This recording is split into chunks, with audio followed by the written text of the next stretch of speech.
Madame, Monsieur, bonjour et merci de nous rejoindre sur La Voix Sainte TV pour vous informer au sommaire de cette édition. Les femmes représentent 67% de la masse ouvrière agricole en Côte d'Ivoire. Révélation faite par la ministre ivoirienne Marietou Koné lors de la Journée internationale de la femme. L'enquête dans l'affaire de Traoré Aboubakar Sidi dit Bouba, un garçonnet de 4 ans enlevé et assassiné fin février à Abidjan se complique, a souligné le procureur de la République. Et puis alerte à la bombe dans une église en Suisse, un suspect arrêté, des détails dans cette édition. Elles sont un maillon fort de l'agriculture ivoirienne en termes de main-d'œuvre. Eh bien, les femmes représentent 67% de la masse ouvrière agricole en Côte d'Ivoire. C'est ce qu'a révélé la ministre ivoirienne de la femme, de la protection de l'enfant et de la solidarité, Marietou Koné, à l'occasion de la célébration de la Journée internationale de la femme. Notre commentaire. L'économie nationale est dominée par l'agriculture. Les femmes y représentent 67% de la main-d'œuvre et assurent 60 à 80% de la production alimentaire, a laissé entendre Marietou Koné, ministre ivoirienne de la femme, de la protection de l'enfant et de la solidarité, lors de la célébration officielle de la Journée de la femme à Cocody, en présence de la première dame ivoirienne. La ministre a insisté sur les efforts entrepris par le gouvernement afin que la femme rurale ou urbaine participe pleinement et entièrement à l'économie ivoirienne. Les efforts, a-t-elle par ailleurs souligné, seront poursuivis en vue de lever toutes les barrières structurelles ou conjoncturelles qui freinent son autonomisation. Inclusion financière pour l'autonomisation de la femme et la jeune fille en milieu rural est le thème retenu pour cette 41e édition. Se prononçant sur le thème, Marietou Koné a souligné la création de fonds sociaux dédiés à la femme qui apporte un appui substantiel à son autonomisation économique. Par ailleurs, elle a fait remarquer que les succès enregistrés au niveau des réformes, notamment en matière de genre et de gouvernance, ont permis à la Côte d'Ivoire d'être bénéficiaire du programme Compact du Millennium Challenge Corporation pour les 4 années à venir. Celles de la commune du Plateau ont été célébrées par leur municipalité lors de la Journée mondiale de la femme ce jeudi à Abidjan au Plateau. Dans son élan d'aider les femmes à être autonomes, le maire Akossi Benjo a mis à la disposition des femmes la somme de 30 millions de francs CFA. Cet appui permettra ainsi aux femmes qui ont des projets en cours de réalisation de les achever. Akossi Benjo a par ailleurs indiqué que ce montant de financement de projets des femmes passera de 50 millions de francs CFA l'année prochaine. Les états généraux de l'assurance se tiennent depuis le 7 mars jusqu'au 9 mars 2018 à Abidjan. Ces assises sont organisées par la Conférence interafricaine des marchés d'assurance et la Fédération des sociétés d'assurance de droit national africaine. On note que les compagnies africaines ont réalisé un chiffre d'affaires de 1145 milliards de francs CFA en 2017 et des assurances en Afrique. Freddy Soundé nous permet d'en savoir un peu plus. Lors des états généraux de l'assurance africaine qui se tiennent à Abidjan du 7 au 9 mars 2018, le ministre de l'économie et des finances Adama Koné indiquait qu'il était important, après les assises de Douala qui datent de 2007, d'évaluer les moyens et méthodes. Aussi, afin d'apporter les ajustements nécessaires pour améliorer la pratique de l'assurance dans la zone CIMA et permettre aux compagnies africaines de faire face à la concurrence avec les compagnies des pays occidentaux en quête de marché. Aussi, au nombre des problèmes auxquels le secteur des assurances est confronté, il a cité l'insuffisance de capacité financière des sociétés de la zone CIMA, la lenteur dans le traitement des sinistres, la faiblesse du taux de l'assurance, etc. S'appuyant sur les chiffres provisoires disponibles, Adama a relevé qu'en 2017, le secteur a réalisé un chiffre d'affaires de 1145 milliards de francs CFA contre 1106 milliards de francs CFA en 2016. Un chiffre qui traduit une progression remarquable, soit 40% du chiffre d'affaires global.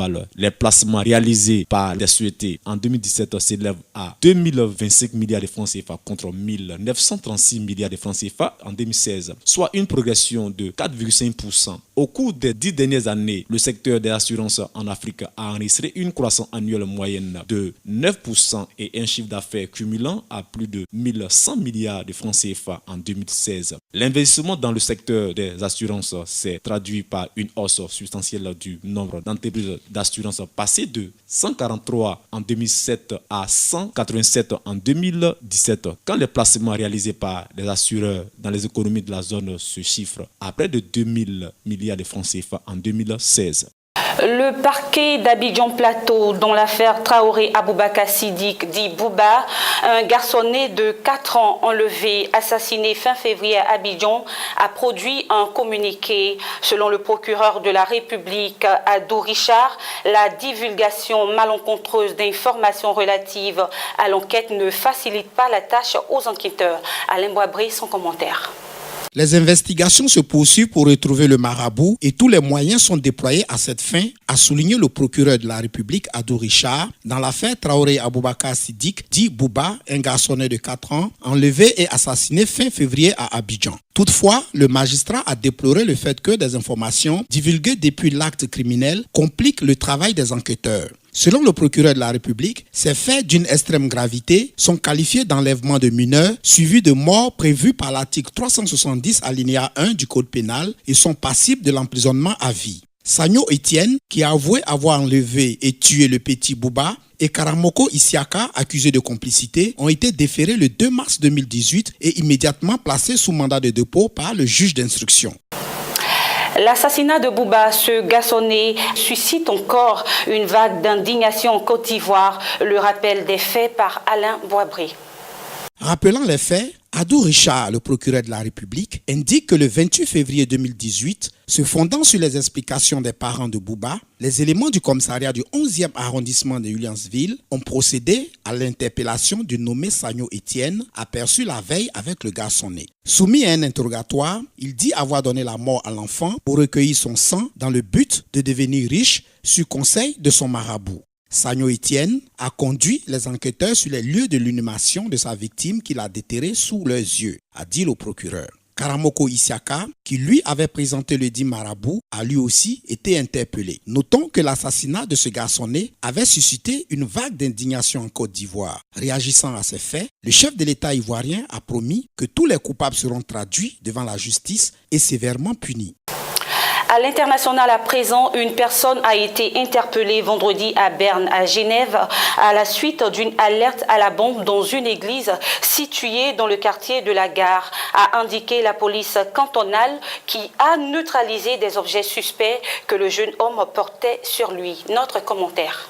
Peu après 13 heures, la police cantonale bernoise a reçu une annonce concernant une alerte à la bombe dans l'église du Saint-Esprit, située juste à côté de la gare, a-t-elle expliqué dans un communiqué. Sur les lieux, les forces d'intervention ont pu identifier un homme au comportement frappant parmi les gens qui se trouvaient dans l'église. Cet homme de 21 ans, dont la nationalité n'est pas précisée, a été arrêté et mis en détention pour de plus amples clarifications, tandis que toutes les personnes non concernées présentes dans l'église ont pu quitter les lieux. Selon la police, des objets suspects se trouvaient sur le jeune homme arrêté et à l'intérieur de l'église. Pour des raisons de sécurité, la vaste zone autour de l'église a été fermée pendant plusieurs heures. L'opération de police a duré près de 5 heures. La zone proche de l'église ainsi que l'intérieur du bâtiment religieux étaient toujours fermés vendredi soir. Le trafic ferroviaire n'a pas été affecté pendant l'opération de police, mais les voyageurs ont été appelés à emprunter une autre entrée pour pénétrer dans la gare. Les États-Unis et la Corée du Nord, ennemis historiques depuis toujours,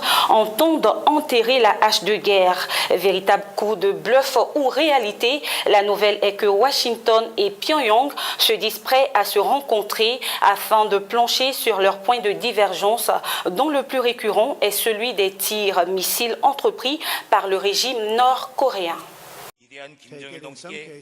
Le rendez-vous est inattendu. Donald Trump a répondu positivement à l'invitation de Kim Jong-un et les deux ennemis vont tenir un sommet peut-être d'ici fin mai. Un sommet historique que Pyongyang tente d'organiser depuis une vingtaine d'années. Un sommet qui pourrait être une percée dans la dénucléarisation de la Corée du Nord. L'information est venue du Conseil national sud-coréen à la sécurité, venu faire un compte-rendu des dernières discussions intercoréennes au président américain. Kim a promis qu'aucun autre essai nucléaire ou test de missiles n'aurait lieu. Il comprend que les exercices militaires de routine entre la République de Corée et les États-Unis doivent continuer. Et il a fait part de son désir de rencontrer le président Trump le plus vite possible. La République de Corée, les États-Unis et nos alliés insistent ensemble pour que nous ne répétions pas les erreurs du passé. Donald Trump a confirmé la rencontre par le biais de Twitter, la qualifiant de grand progrès, mais il a spécifié que les sanctions resteraient en place tant qu'aucun engagement ferme n'aura été conclu. Cette annonce intervient à l'issue de la remarquable détente qui s'est amorcée sur la péninsule coréenne depuis le début de l'année à la faveur des Jeux Olympiques d'hiver de Pyeongchang. En début de semaine, Nord et Sud ont en effet décidé de la tenue fin avril d'un sommet intercoréen. Certains se montrent tout de même sceptiques après des mois de guerre des mots entre Washington et Pyongyang, la Corée du Nord affirmant désormais que ses missiles sont en mesure d'atteindre le territoire américain. 11 nations, dont le Mexique, le Canada ou le Chili, ont paraphé l'accord de libre-échange transpacifique aux grandes dames des États-Unis qui s'est retiré du dit accord. Ils sont 11 sur la photo de famille. 11 pays signataires de l'accord de libre-échange transpacifique, avec un absent de rang, les États-Unis de Donald Trump. Le traité que l'on disait mort suite à la décision du président américain de s'en retirer aura donc finalement survécu sans la première puissance économique mondiale. Il réunit des pays ayant un accès à l'océan Pacifique, Australie, Canada, Japon, Chili, en passant par le Pérou ou le Mexique. Des économies qui réunies représentent 15 à 18% du commerce mondial. L'accord prévoit de lever les barrières douanières et de mettre en place un certain nombre de normes communes. Il devrait rentrer en vigueur 60 jours après sa ratification. Prochaine étape pour les membres du TPP, trouver un accord avec la Chine, qui en l'absence des États-Unis pourrait devenir leur principal partenaire commercial.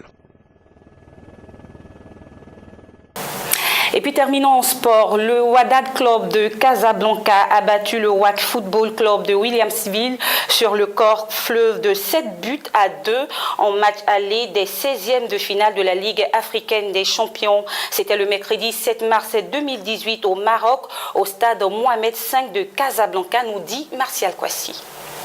Les Ivoiriens, contre toute attente en début de partie, débloquent le tableau du stade, acquis à la cause des locaux. Sur le renvoi de la défense, Wydadi à la deuxième se transforme en aubaine pour Ounda Jean-Willy, dont la reprise placée fait mouche 1-0, entretient donc le rêve de l'exploit pour les représentants ivoiriens. L'espoir se transforme en véritable cauchemar au retour des vestiaires. Ainsi, pris par l'envie d'en découdre avec le champion d'Afrique en titre, les Guêpes cèdent de l'espace dans leur défense. Du pain béni pour les hommes de Fawzi Benzarti qui s'y promènent. Mohamed Nairi à la 52e, Amin Tigazoui à la 62e et un Outrik Ismaël Haddad à la 74e, 90e et 93e ont fini de noyer les ambitions trop grandes pour les épaules du WAC de Williamsville. Une véritable douche froide duquel personne ne croit que les Guêpes se relèveront dans 10 jours à Abidjan lors du match retour. Dans les esprits des supporters ivoiriens, leur WAC devra se concentrer sur la Coupe de la Confédération qui lui semble promise avant l'issue du second duel des 16e avec les Marocains prévus le 17 mars prochain au stade Robert Champroux.